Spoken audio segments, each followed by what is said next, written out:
All right, welcome back, you guys. Let's go ahead and finish off section 1.6. Okay. So basically, we're going to end with radical equations and then some equations where we have to use a u-substitution to make the solving easier. Okay. So here's our four-step process for solving radical equations. Step one, you want to isolate the radical. So let's make sure everybody understands that this symbol is a radical sign.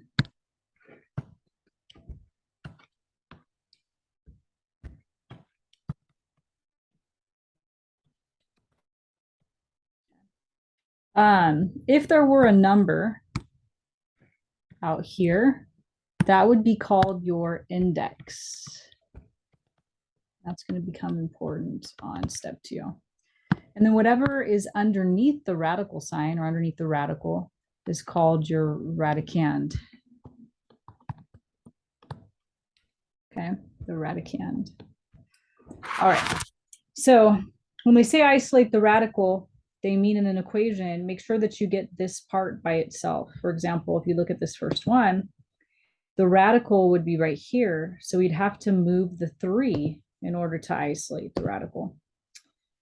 If an equation has more than one radical, then choose one of the radicals to isolate. Okay, you can see in example 11, there's 2 radicals.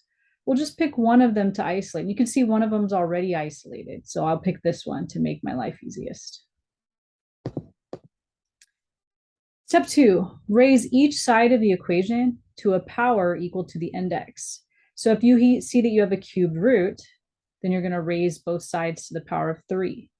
Just as a side note, in case some of you weren't aware, when you have just a radical sign with nothing there, it is implied, there's an implied 2. Okay, they never write the 2. So you just have to know when nothing's there that it's a 2. Okay. Solve the resulting equation. If it still has a radical, go right back to the beginning, start it all over again. Okay, and that'll happen in our second example we're going to do today. Okay, and this is important. Make sure that you check anytime that you raise both sides to a power of 2, 4, 6, 8. In other words, check anytime that you raise to an even power. Okay, so any time you raise both sides to an even power. And this is going to, continue on in all your classes. I find myself squaring in calculus and having to check. So yeah, this will be something that won't go away. You've got to know that anytime that you used an even power, you need to check. Notice it says here, an equation with only odd index roots will not have extraneous solutions. So in other words, we don't have to check when it's odd, okay? All right, so let's go ahead and go through these steps. I'll kind of talk them out every time. So step 1, we need to isolate the radical, right? So I'm going to go ahead and move the 3 over to the other side so that the radical is now by itself. Step 2 is to raise both sides to a power equal to the index. So I'm going to, since it's a square root, raise both sides to the power of 2. Now on the left, that is going to leave us with just x minus 1. A squaring and square rooting undo each other. They're inverse operations. And so we will just get what's underneath the radical when all is said and done. For x minus 3 squared, some of you have done it so much you could do it in your head. That's great. You want to get to that point, right? So we're going to FOIL it out though, just in case some of us aren't quite there yet. You will be.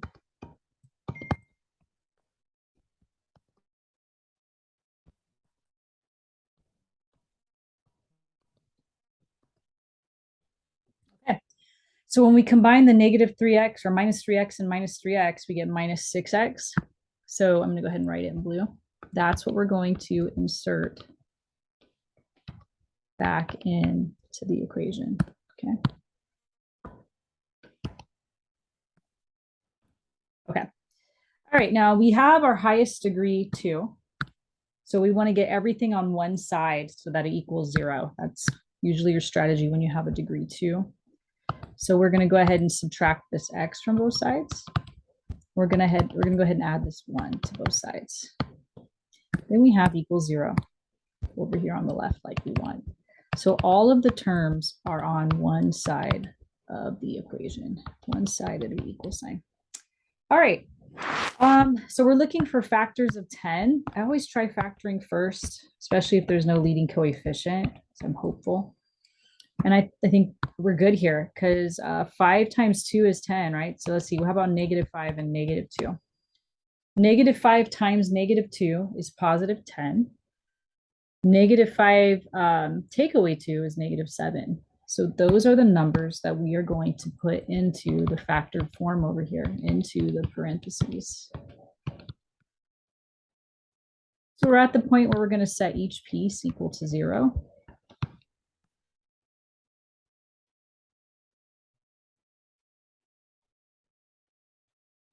So if we move the 5 over, it'll become positive. And if we move the 2 over, it will become positive. Now, I'm not boxing them yet, you'll notice. And that is because step 4 was to check, right? Now, remember, when you're checking, it's not like you can plug it into anywhere you feel like, okay? When checking, you always have to substitute it back into the original equation. You cannot plug it in at any step you feel like, okay? So we're going to substitute x equals 5 back into the original equation, and let's see what happens. So 5 minus 1 is 4. The square root of 4 is 2. And 2 plus 3 is 5. This one works out. I'm going to go ahead and box this. Now we're going to try x equals 2. So we're going to substitute 2 into the original equation. So 2 minus 1 is 1. The square root of 1 is 1. But 1 plus 3 does not equal 2, right? So this one does not work. We'll cross that off. That's an extraneous solution. Okay. All right, let's do another where we go through the 4 steps. This one might be the toughest one, maybe the toughest problem computationally, that we've done, or longest, I should say, that we've done since class has begun. Maybe one of the longest ones we're going to do all semester, to be quite honest. All right, so get ready. It's long, but the good part is it's not super duper hard, you guys. It's just long, okay? All right, so number 1, we're supposed to isolate the radical. And we already said this radical right here is isolated. So step 2 is to raise both sides to a power equal to the index. So we're going to square both sides. So remember, the square and the square root cancel out. They are inverse operations. But we need to go out and FOIL out this right-hand side. So this is like our first hard moment. It's not like we FOIL something like this every day. So let's go nice and slowly through it and make sure everybody feels good about it. So we had 2 times 2. When you multiply a root times a non-root, they technically can't really multiply with each other. So you're just going to write it like this. Okay, it's the best we can do. And this is the same thing, right? A root times a non-root. So just write them right next to each other. You cannot distribute into the radical, in other words. And remember, we talked about this in a previous section, that when you multiply a root times the same root, it just undoes the root. The root goes away, okay? We made it, I think the example we did was the square root of 2 times the square root of 2. I told you it's just 2. That whenever you multiply the same root by itself, the root goes away. And if you put an in-between step, right, these will actually become the square root of 4. But what's the square root of 4? It's 2. So why do all of that work if you know that they're just going to cancel each other out?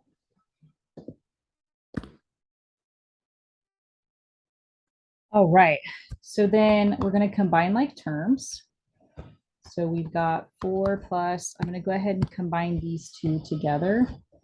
So basically how you would combine those is you would just add the numbers in front. So 2 square root of 1 minus x plus 2 square root of 1 minus x will be 4 square root of 1 minus x. The stuff inside is kind of untouched. All right, we got more combining of like terms we can do. Technically, this 4 and this 1 can combine with each other.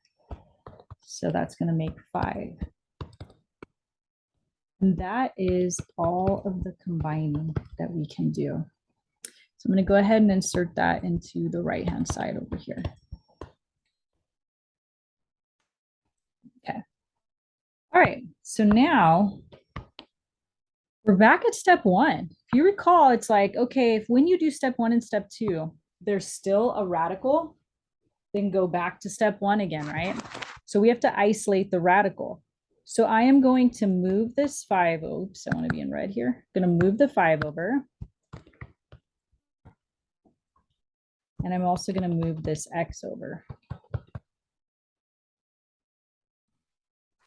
So 1 minus 5 is -4. -2x plus 1x, -x.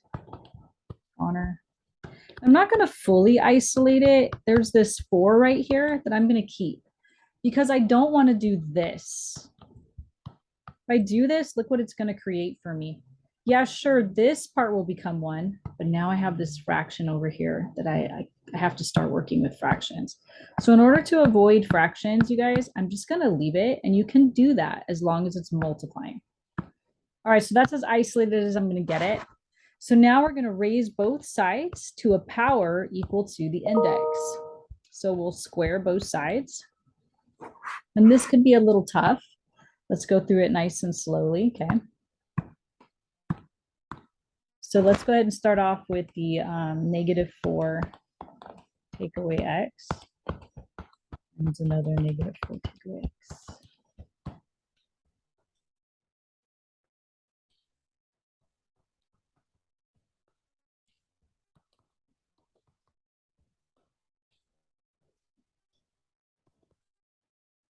What am I doing? Multiplying, right? Negative times a negative is a positive. There we go. Okay. Just double check there, you guys. Plus, yeah, okay. So then I'm going to put it in descending order. So I'm actually going to start with the highest exponent first, you guys. I got my x squared. And then I will take these x to the first and combine those. So 4x plus 4x is going to get us 8x. And then I'll put my 16 last. So now this is in standard form. So I'm going to put that on the left-hand side.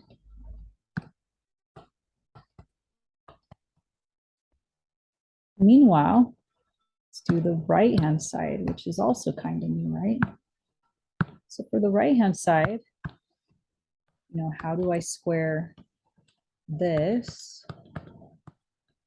Well, you square it by squaring each piece. So the 4 is going to get squared, and the square root is going to get squared. Okay, both things inside the parentheses have to get squared. So 4 squared is 16, and we already know that the square root and the squared undo each other. So that leaves us with just a 1 minus x. And heck, we might as well distribute so that we can bring the prettiest version. Oops, sorry guys. 16 times 1 is 16. And then 16 times negative x, so negative 16x. So that's what we're going to bring into the right-hand side of the equation.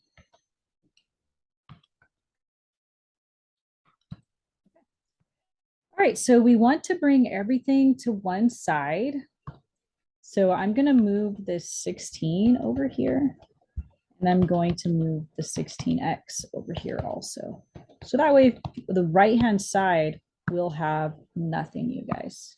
This is going to be an equal 0 because 16 minus 16 is gone, and negative 16x plus 16x is gone. All right, so we have x squared. 8 plus 16, it looks like it's going to be 24x, and those cancel out. So this isn't like our typical factoring. This is one of those factoring out the GCF. We said anytime you have x squared and an x, you're always going to factor out the GCF. So I'm going to take an x out. And now we're ready to set each piece equal to 0. So we're going to set this piece equal to 0 and this piece equal to 0.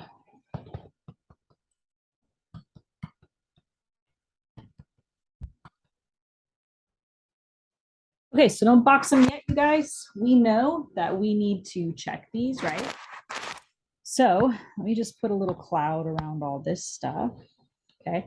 And let's do a check right here in the middle, okay? So I'll do it in bright green.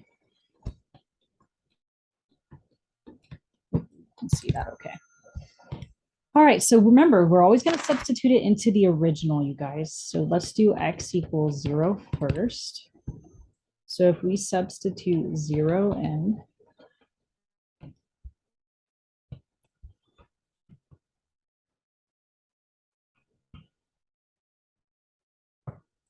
okay. I'm going to cross off any of the terms that are multiplying by 0 because 2 times 0 is nothing. Okay, so that's going to get us the square root of 1 then. Meanwhile, on the right-hand side, 1 take away 0 is 1. The square root of 1 is 1. The square root of 1 is 1. And this ends up getting us that 1 equals 3. That's not true. So this one right here is not going to work, you guys. This will not be a solution. Let's try x equals negative 24. Now, as a side note, it could be that there's no solution. That happens sometimes. Okay. All right, let's put in negative 24. So in other words, don't just box this one and be like, yeah, it's got to be that one, right? Okay, so negative 24. Forgot my minus sign. Already messing up. If you're going to mess up, it's usually a negative, right? All right, equals 2 plus the square root of 1 minus negative 20. Okay, so let's see here. We got the square root of 1. A negative times a negative equals a positive. So this is going to be positive 48. And minus minus, that'll be a plus, or minus negative will be a plus. So this is 1 plus 24. And that's good because look at how nice these numbers are, you guys. 1 plus 48 is 49. That's a nice number, right? When you're square rooting. And a 25 for the 1 plus 24. So we get 7 equals 2 plus 5. Yes, 7 equals 7. So negative 24 is a winner. You guys survived one of our hardest problems in this class. All right, so there's lots of different ways to solve these, and man, I just change it up every semester almost because I'm just like, which one's the best one? And I think I'm going to go with this one just because students just don't seem to understand the signs if I raise both sides to the reciprocal power. So what I'm going to do is I'm going to rewrite any fractional exponent as a radical. So that's going to be our plan of attack. Rewrite any fractional exponent as a radical. Remember that the root is the denominator. Bottom, right?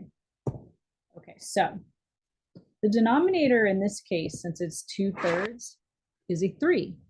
So that means that when we write this as a radical, it is going to be a cubed root. And then the 2 just stays.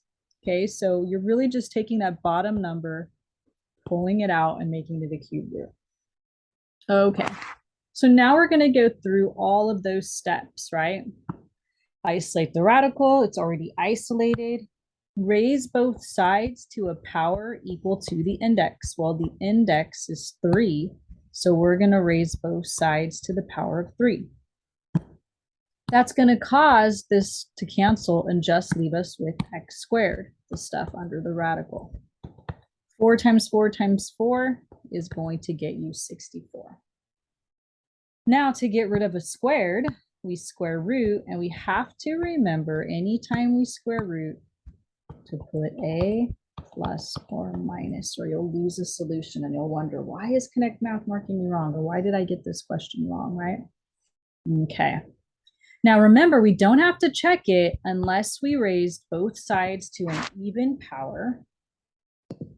Okay. We don't have to check unless we raise both sides to an even power. since we raised both sides to a power of 3, no need to check. Those are the correct answers. All right. All right, isolate the radical. It is isolated. We're going to rewrite this as a radical, right? So we said that the denominator is the index, right? So this is going to be a 5th root of x plus 1, technically to the first, but we know that that doesn't do anything, so we're not going to write it. Raising something to the first power just stays the same, okay?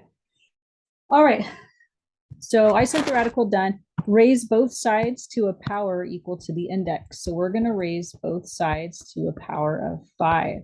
We know right now we don't have to check because we just raised both sides to an odd, right? So we have x plus 1 equals, so we have to figure out what -3 times -3 times -3 5 times is, right? If you have a calculator, just ignore me right now. But I like to take doubles and do those. Okay, so this is going to be 9 times 9 times -3. 9 times 9 is 81. And if you multiply that by -3, -243. So it's not the worst without a calculator. If for some reason on test day you forget. All right, so get the x by itself. So take away 1, take away 1. So we have x equals -244. And again, we don't have to check since we raised both sides to an odd power.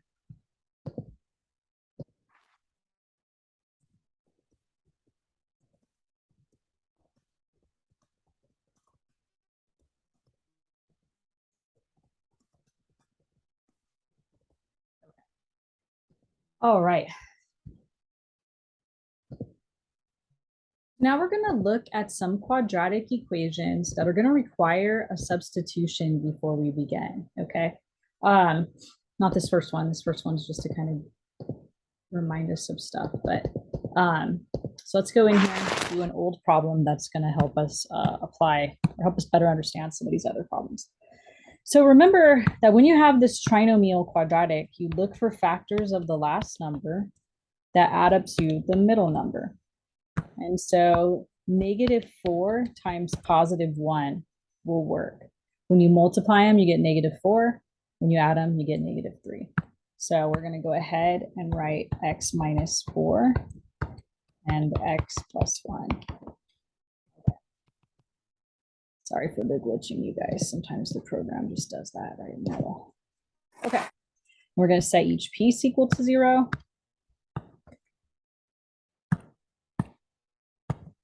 Oops.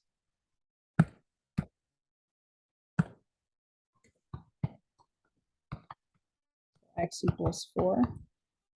And then we're going to set x plus 1 equal to 0. So x equals -1, right? Okay. These aren't radical equations, so you don't have to check, right? Topics. Okay. So now what we're going to do is we're going to apply that to this problem, which looks very similar, right? It still has the -4 on the back end. It still has the -3 for the middle number. Okay. All right. So what we're going to do is we're going to go ahead and I'm going to solve this one. I know we need u-subs on these, so maybe in the spirit of that, I'll do it that way. Okay. So what we're going to do is we're going to rewrite this in the following way, which might seem weird to you.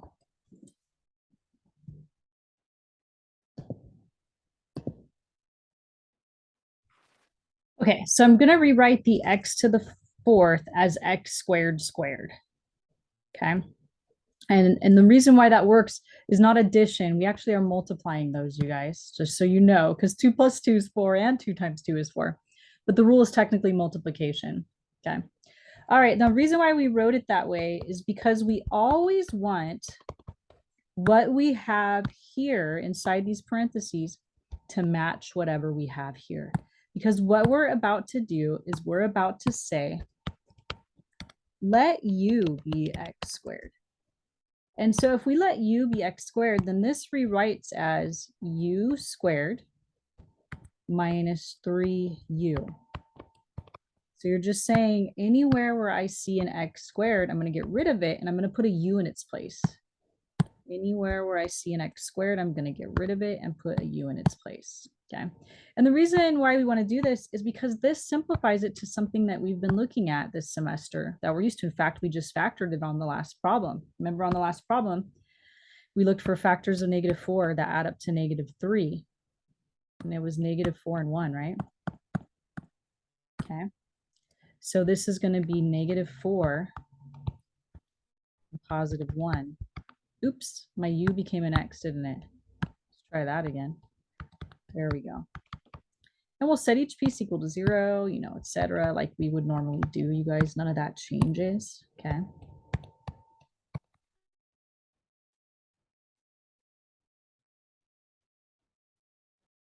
Now, the only problem is you can't stop here.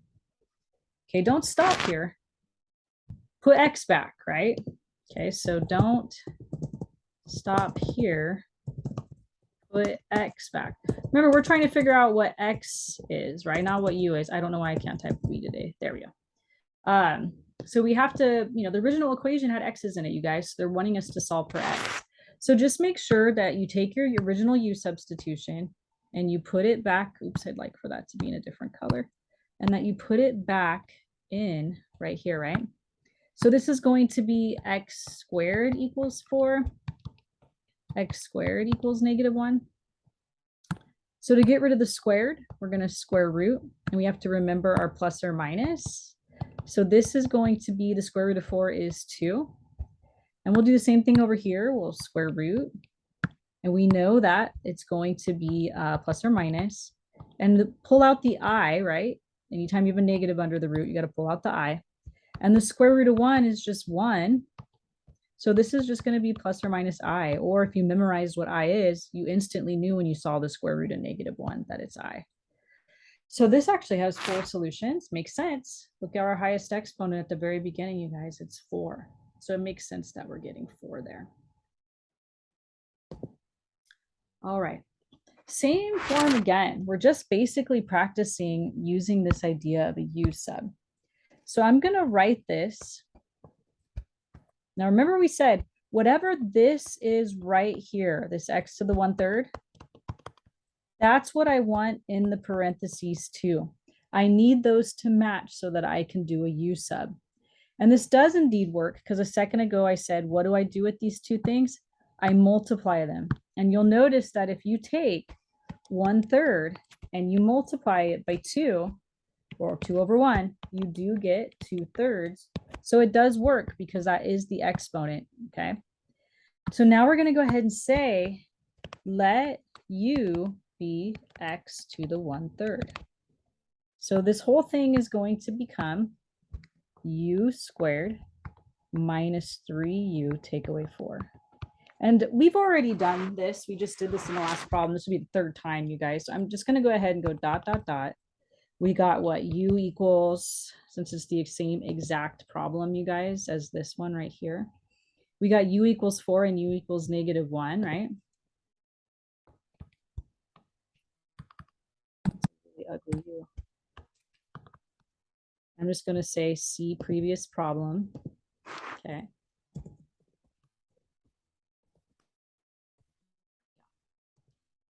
The ... business, right? Skipped a lot of stuff. Okay, and then we said at this stage, you got to put u back, right? So u is really x to the 1/3. So make sure that you're putting x to the 1/3 back. I could see myself being tired and like boxing that and being like, cool, forgetting that I'm supposed to find x. Okay. So we said that this really means that the bottom is the root. So this is really a cubed root. A cubed root. So in order to solve these equations, we're going to have to raise both sides to a power equal to the index. Okay.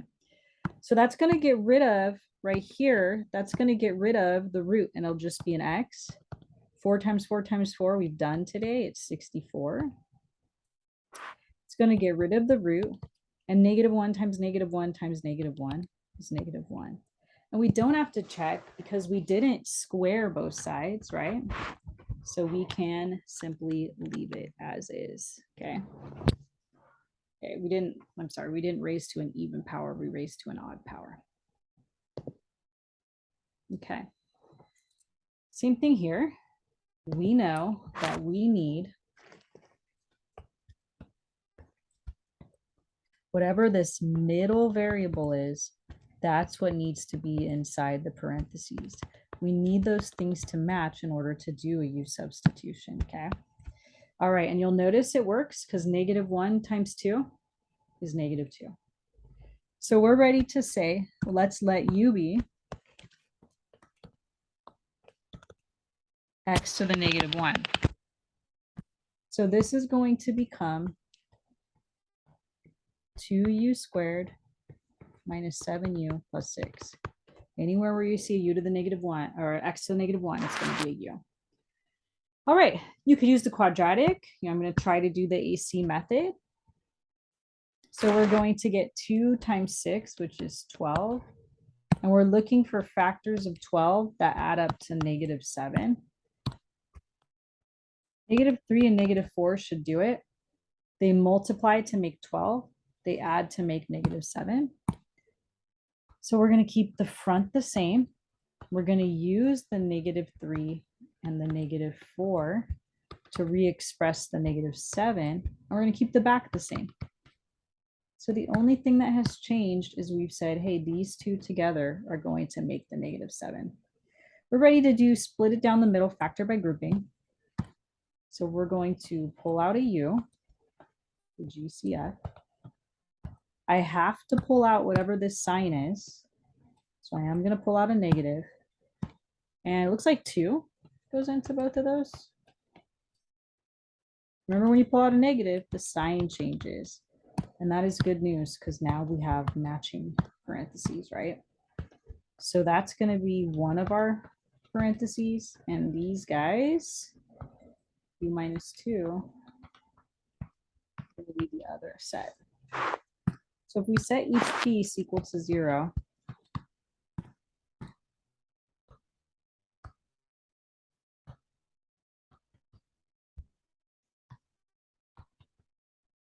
we're going to add the 3 over. So that's going to get us 2u equals 3. Divide by 2. U equals 3/2. And we'll add the 2 over. So it'll be positive 2. Now the only thing is, I'm going to take these over here, you guys, is we have to put u back, right? So when we have u equals 3/2, that's really going to become x to the -1 equals 3/2. So x to the -1 really means 1 over x to the +1. Remember, negative exponents, move them, okay, and then change their sign. So we'll go ahead and just cross multiply on this. So 1 times 2 and x times 3. Okay. All right, so x times 3 is 3x and 1 times 2 is 2. So we will divide by 3.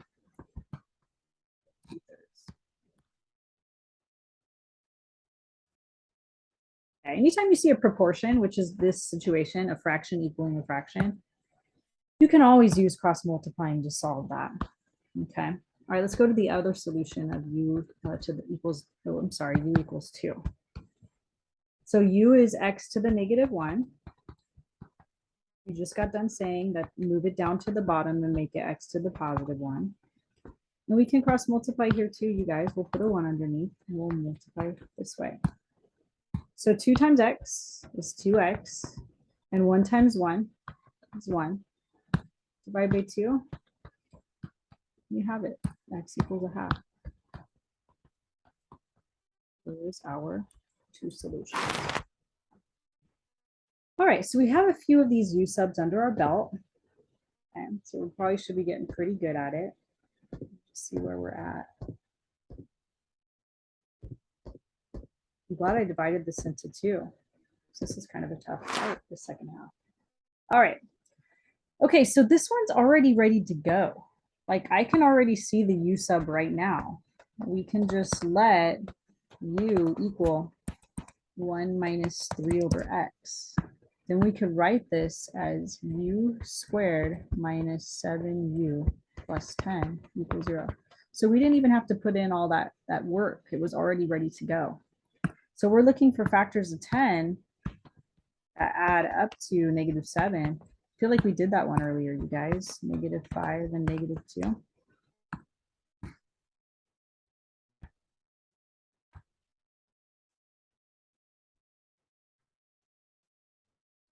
right, so we're going to set each piece equal to 0. Oops.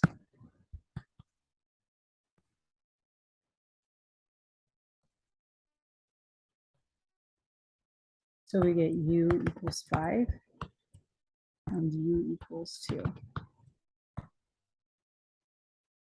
Okay. Oh, I told you when I'm tired. Can't box those. I'm supposed to solve for x, right?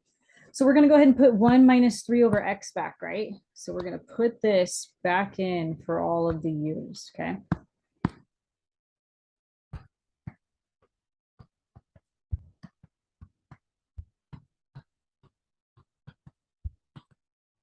Okay.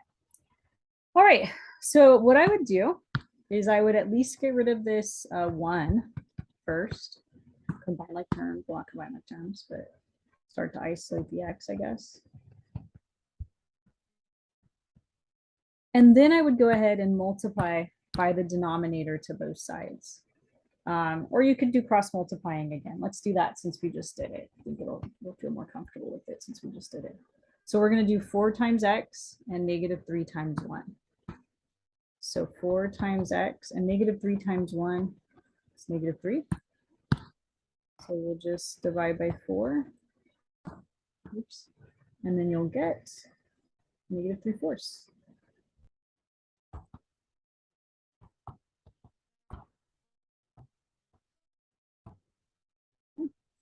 Over here, same deal. Let's get rid of this 1.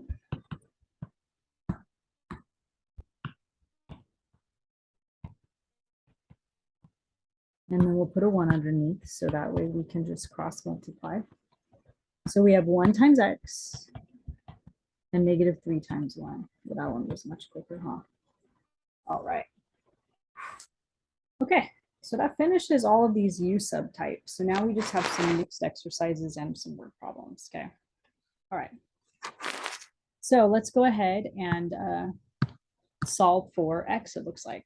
So I'm going to use the get rid of fractions technique. So I'm going to multiply by the LCD to get rid of the fractions.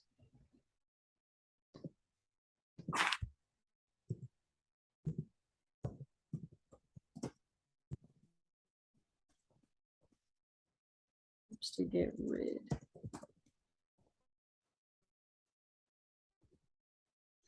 All right, so XYZ, that's what I see in the denominator.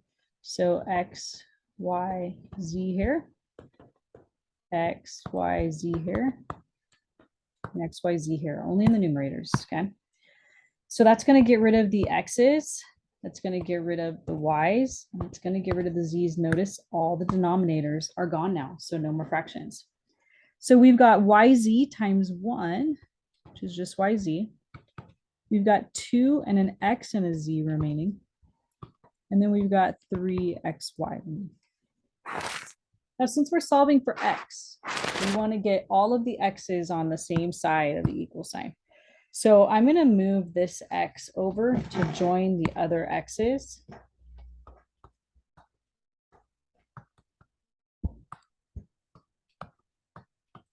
And the reason why we did that, if you recall, we did this actually earlier in the semester, it's because if everything has an x, then we can pull out an x. We can factor out an x. And we're on the home stretch. If we're solving for x and this quantity right here is multiplying, then we're going to divide to get rid of it.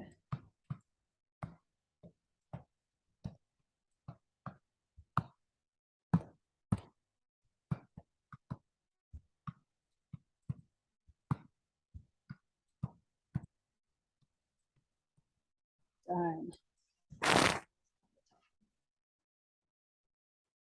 All right, solve for. So this goes along with what we've been doing in this section, right? We have the square root. To get rid of the square root, we're going to have to square. So we have c squared equals, and remember these cancel each other out. So we just have a squared plus 4. And we're solving for a.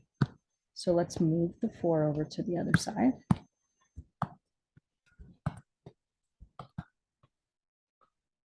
Last step would be to square root both sides. Now just remember, when you square root both sides, right?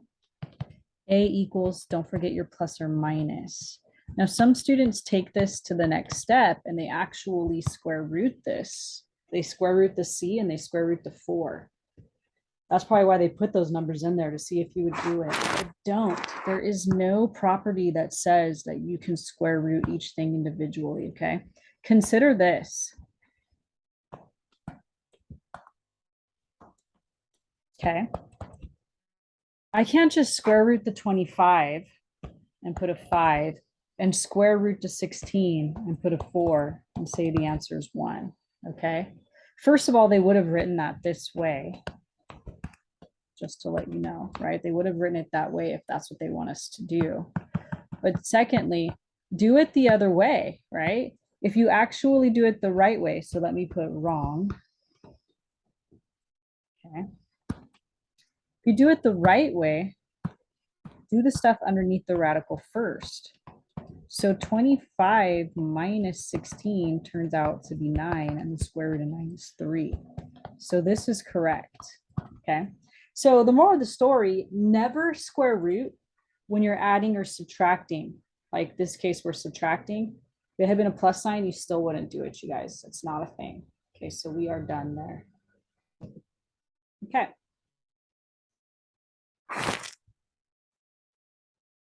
Ronaldo is on the beach playing catch with his dog, Rex Ruther. When Ronaldo tosses the ball into the water, Rex races down the shore, then dives into the water and swims to the ball. Rex can run 10 feet per second and swim 2 feet per second. Ronaldo tosses the ball into the water so that it lands 6 feet from the shore and 38 feet along the shoreline. If it takes Rex a total of 8 seconds to get to the ball, how far along the shore did he run before diving in? Okay. All right. So a couple of things. Number one, I noticed that they're telling us that it took Rex a total of 8 seconds to get to the ball. So I'm going to go ahead and just say, I write down anything I know when it comes to word problems, to be quite honest. So here's something I know, okay? The time on the shore plus time in the water equals 8. From that statement that they gave me, right? I know that I can put this sentence down, okay? Because this is the thing, he's going to run along the shore and then he's going to swim out to the ball, right? So however long it took him on the shore plus however long it took him in the water, it better add up to 8 according to this thing, right? It says if it takes Rex a total of 8 seconds to get to the ball. So now I have an equation. So now this feels good because now all I need to do is find how long he spent on the shore and how long he spent in the water.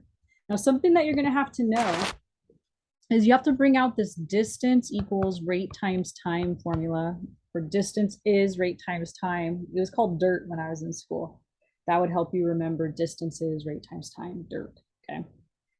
So we're going to take the DIRT equation and we need time. I mean, look over here, we need time, right? So we're going to solve the DIRT equation for time. So in other words, I'm going to get rid of the R. If I get rid of the R, then I do have time, right? I have that time equals distance divided by rate, okay? So knowing that, I can restate what I've written up here as the distance on shore divided by the rate I guess a good way to put it would be, how about we put this? Let's see, what does it say up here? 10 feet per second. Let me write it this way, just to kind of make it a little bit more consistent, you guys. So instead of time on the shore, I'm going to put time running. Let's see why. Plus time swimming. It's another way to state that, right? Everybody's okay with that. What's he doing right here? Well, he's running. Then all of a sudden he's going to swim. Okay, so I'm going to reword it as that because I think it'll make more sense in the second part.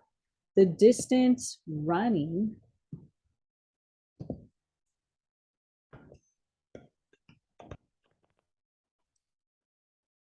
over the rate running.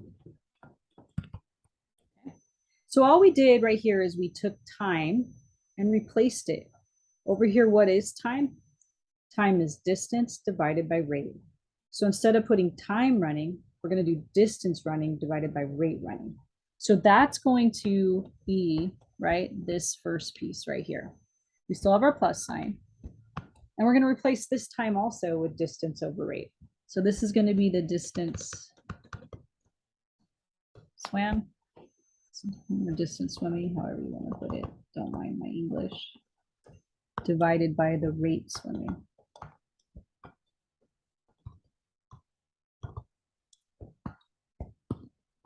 Okay. So from this top line to this bottom line, we simply replace time with distance over rate. Now, why the necessity for that? If you read through this paragraph, nowhere does it state how long he was running for or how long he was swimming for. In fact, if you read, it tells you the rate at which he does those things, right? Rex can run 10 feet per second.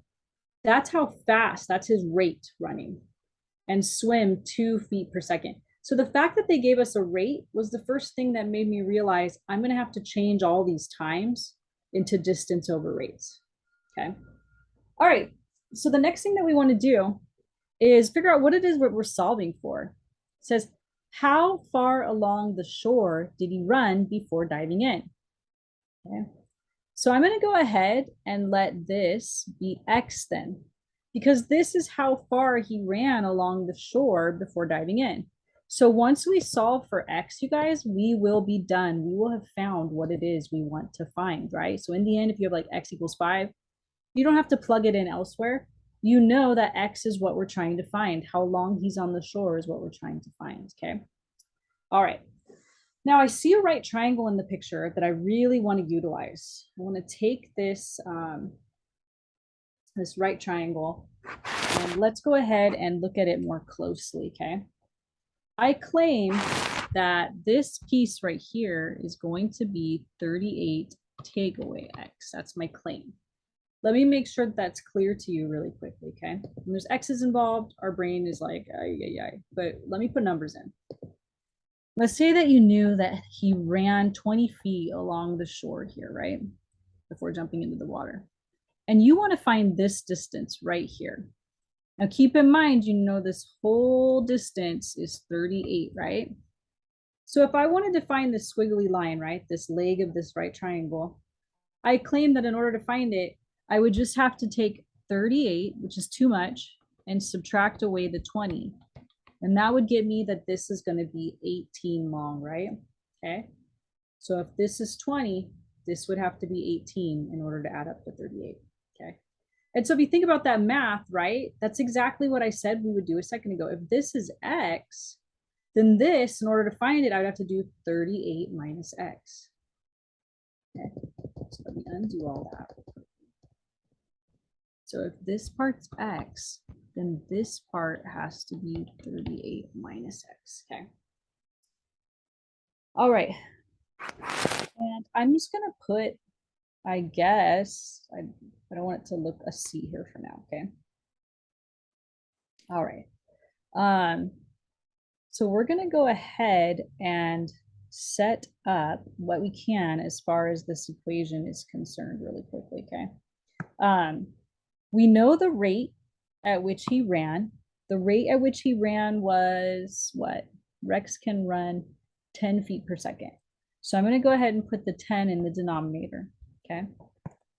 And then the rate that he swam is 2 feet per second. So we're just starting to fill in pieces of this equation that we wrote, okay?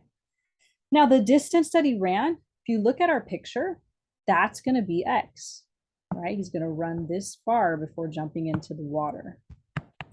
Now the distance swimming, well, the distance swimming is C here, you guys. It's going to be this. That's how much he swam to get to that ball.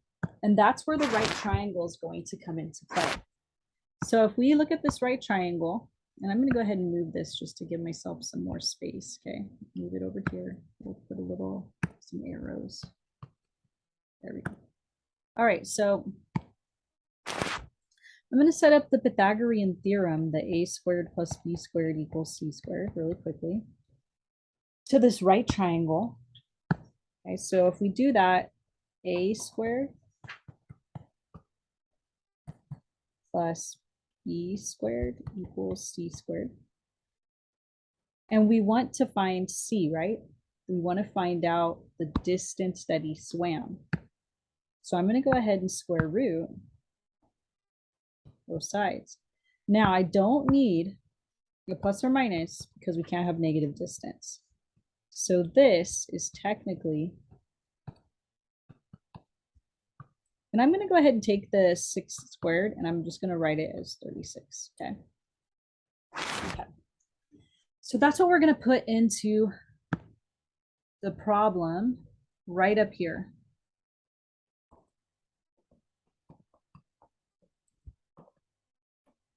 Okay. All right, so we found the distance that he swam. So we're going to go ahead and get rid of the fractions because nobody likes fractions. So the LCD between 10 and 2 would be 10. They both divide into 10, right? So I'm going to multiply by a 10 to every numerator. Right here, it's very nice. It's just going to, so these will cancel these out. So we just get X. Right here, the 2 goes into 10 5 times. So we're left with this.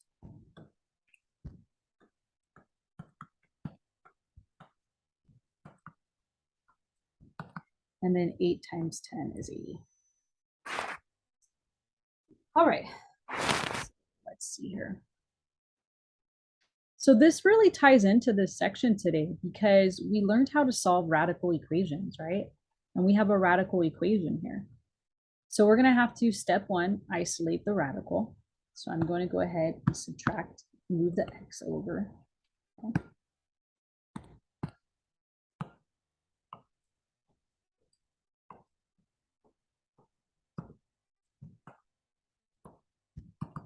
So it'll be 80 take away x. Then we're going to have to square both sides to, again, I'm not getting rid of this 5 because it's just going to create a fraction over here, right? Look at that. So I'm trying to avoid fractions, okay? So we're going to raise it both sides to the power of 2. And that means that we have to square each one of these pieces individually. I can see I'm going to have to move up, oops, to give us some space on the screen here. So we're going to have to square the 5, and then we're going to have to square the square root.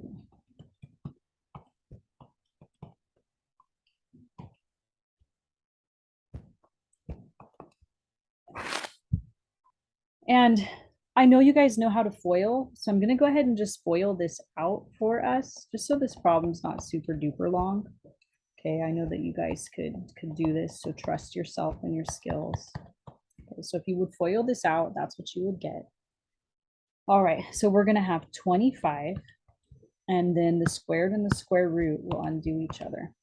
So we'll just have this. I'm gonna use brackets, you guys.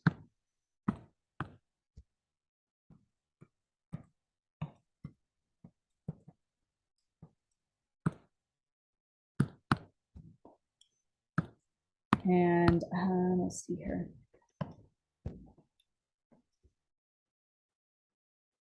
I think I'm going to write this in descending order. might be the OCD in me, but I think some of you are like, yeah, that makes me feel better too. All right. Okay, so then, wow. So now it's just like a bunch of algebra. At least all the heady stuff of coming up with this and getting past the big hurdles is done. Now we just got to not make simple mistakes, okay? So again, I'm just going to go ahead and FOIL this out for you guys. You could do it off to the side. I do need my calculator because I have to do 38 times 38. Okay, so 38 times 38, I got 1444. So it's going to be minus 76x and then plus x squared when you FOIL this part out, okay? And then there's going to be a plus 36. All right, so then, and maybe I should keep these as brackets to not confuse people. These are all brackets, okay?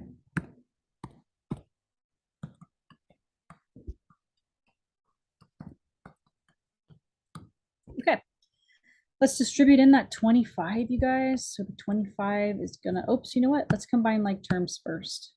So we'll have 25, and I'm gonna put it in descending order. I'm gonna put the x squared first, the negative 76x second, and then these two things, the 144 and the 36 are gonna combine. So 1,444 plus 36.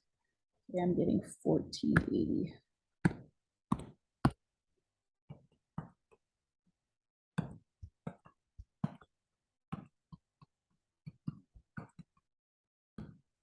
Okay, so now we can distribute that 25 in. Sorry, 25 times 6, 1900. And then 25 times 1,480. Holy cow.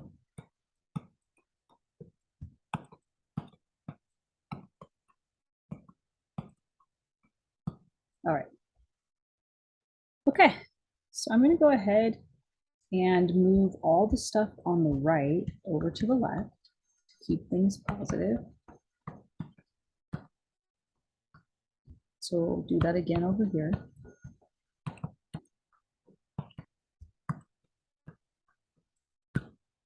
So that way the right-hand side is 0. Right, 25 minus 1 is 24. I'm getting negative 1740 for this.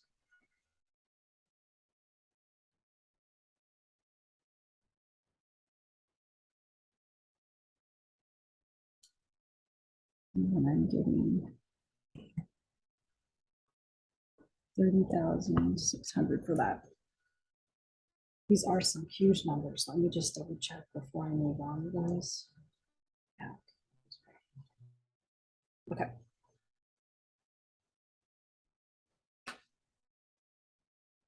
Cool. All right. So I'm looking at this and it is gigantic. Does 24 happen to go into those? Because man, these are big numbers. No, dang it. Does 12? Ooh. Okay, so it turns out 12 goes into everything. Let me just divide by 12, you guys, because this is getting huge. And that'll at least bring it down a little bit to where we don't have to deal with such large numbers.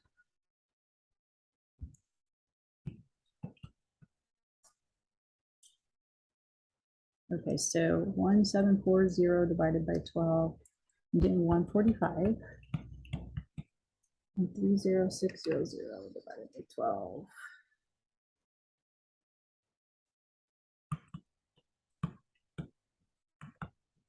Okay, so that's definitely a little bit better there. All right. I probably wouldn't factor this, you guys. I would probably go in and just use the quadratic formula to it. So let me go, oops, sorry. Let me go ahead and move over to up here to give myself some space, okay? All right, so we have x equals negative b plus or minus the square root 4ac 2a, that would be nice. x equals negative 145. 145. B squared minus 4a c all over 2a. All right, 145 times 145.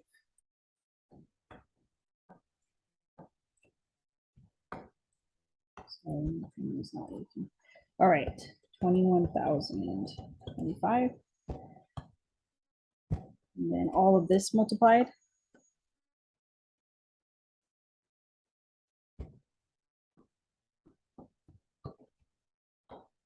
All over 4.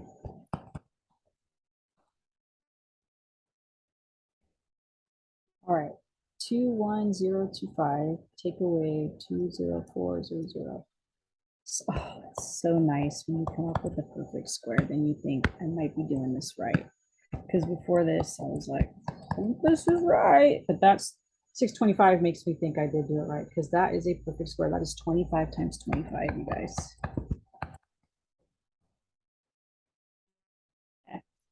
So we're going to do our two cases. Our two cases being 145 plus 25 and 145 minus 25, all over 4. Okay, so 145 plus 25 divided by 4.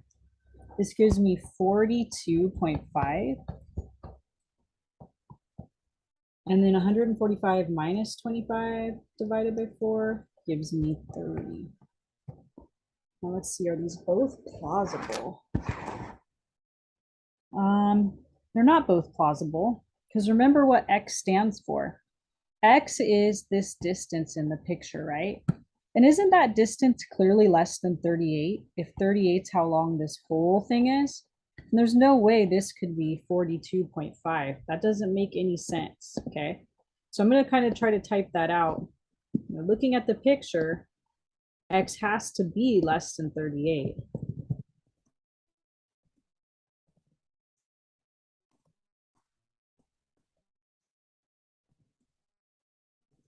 So 42.5 is an extraneous solution.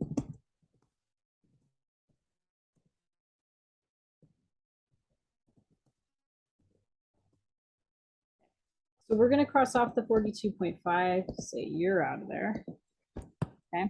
And so it looks like 30 feet will be how long Rex was on the shore for, right? Before he dove into the water to swim and get his ball. Holy moly, that was hard. Okay. So you might have to watch that through, do some rewinding. Hopefully it eventually makes sense. Okay.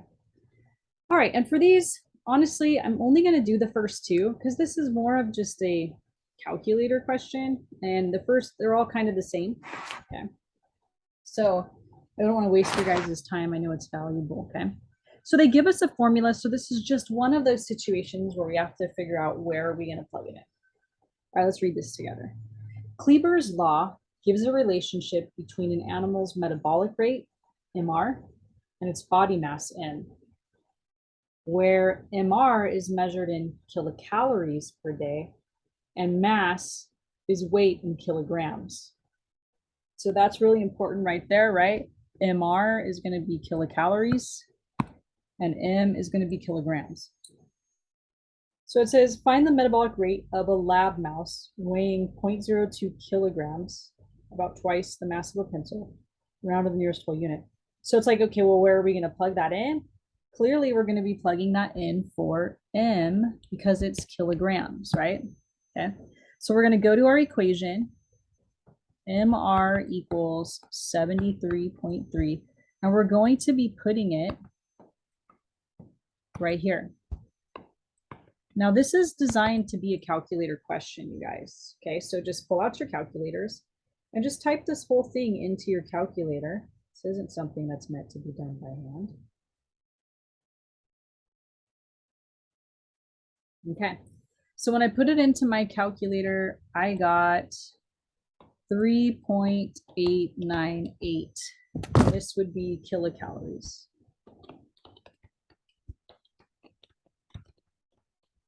Okay, let me just make sure I typed everything in okay. So I have no idea if that even sounds right as far as how many calories a rat would burn. What is this in a day? Yeah, per day. Okay, so little calories, huh? Or kilocalories. Okay, never mind. I'll change those things. Okay, all right. Find the metabolic rate of an African elephant weighing 3,000 kilograms. So again, that would be the same type of a problem, you guys. So I'm not going to do it because I think C is the tougher one. Okay, so we're just going to like not do this. Okay, because it's the same thing as part A. I don't want to waste your time. Part C. They're giving us kilocalories this time, right? So that means we're going to be substituting it in for the MR. So that is different.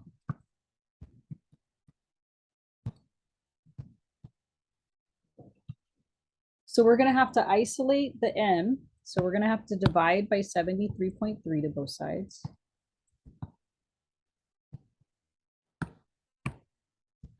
Okay, so let's see if that's really ugly. I might just want to leave it if it is really ugly. 245 divided by 73.3. It's hideous, so I'm going to leave it. Okay, so we're going to leave it as 245 divided by 73.3. Decimal got lost. Equals m to the 3/4. So now we practice today rewriting, right? These fractional exponents as radicals. So if I were to rewrite the right-hand side as a radical, remember it's the denominator that's the root. So this would be the 4th root of m cubed. So we're going to have to raise both sides to a power equal to the index. So we're going to raise both sides to the power of 4. And that'll just leave us with m cubed equaling this, whatever it is. Okay, let's bring it up over here, you guys. All right, so here's where we're at. We have 245, 73.3 to the 4th. All right, so we're going to cube root both sides to get rid of the cubed. So we have m left. And so that's what we would need to put into our calculator. So let's go ahead and do that.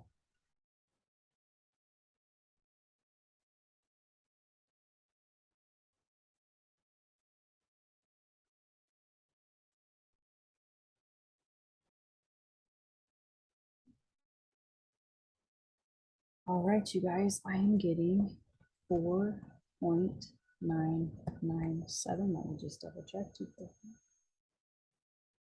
Easy for me to do a wrong keystroke.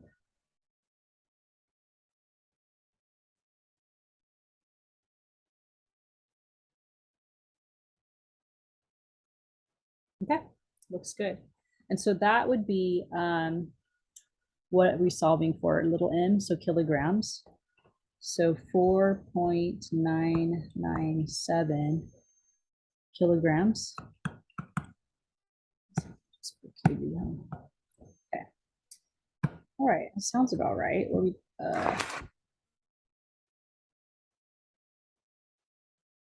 Okay, so that's how house cat. All right, you guys.